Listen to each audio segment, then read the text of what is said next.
Hi friends, இந்த வீடியோல நம்ம டிமாண்டி காலனி 2 படம் எப்படி இருக்குன்னு பார்க்க போறோம். இந்த படத்தோட டைரக்டர் அஜய் ஞானமுத்து, இந்த படத்தோட மியூசிக் டைரக்டர் சாம் சிஎஸ், இந்த படத்தோட லீட் காஸ்ட் யாருன்னு பார்த்தோம்னா அருண்நிதி, பிரியா பலசங்கர் முக்கியமாக நடிச்சிருக்காங்க. முதல்லயே சொல்லிடுறேன், இந்த வீடியோ ஒரு ஸ்பாயிலர் அலர்ட். ஏன்னா இந்த படம் வந்து டிமாண்டி காலனி 1ஓட கிராஸ் ஓவர். நம்ம ஃபர்ஸ்ட் பார்ட்டில் பார்த்த அதுவும் இதுவும் கலந்து வரும். இது இந்த டிமாண்டி காலனி 2 ஒரு ப்ரீக்குவலாகவும் இருக்குது, ஒரு சீக்கிளாகவும் இருக்குது. அந்த மாதிரி ஒரு கைண்ட் ஆஃப் மூவி இது.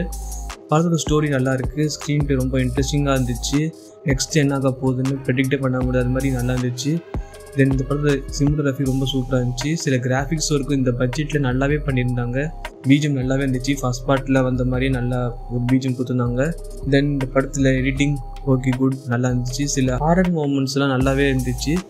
ஆனால் இந்த படத்தில் என்ன ஒரு இதுனா பேயே காட்டாமல் நம்மளை பயம் கொடுத்து வச்சாங்க. அது ரொம்ப டிஃப்ரெண்டாக இருந்துச்சு. இந்த மாயா படம்லாம் பார்த்தீங்கன்னா அவ்வளோவா பேயே காட்ட மாட்டாங்க. பட் அந்த சென்ஸ் நம்மளுக்கு அந்த ஃபீல் வர வைப்பாங்க தேட்டரில். அந்த மாதிரி ஒரு ஃபீல் கொடுத்துருக்கு இந்த படம்.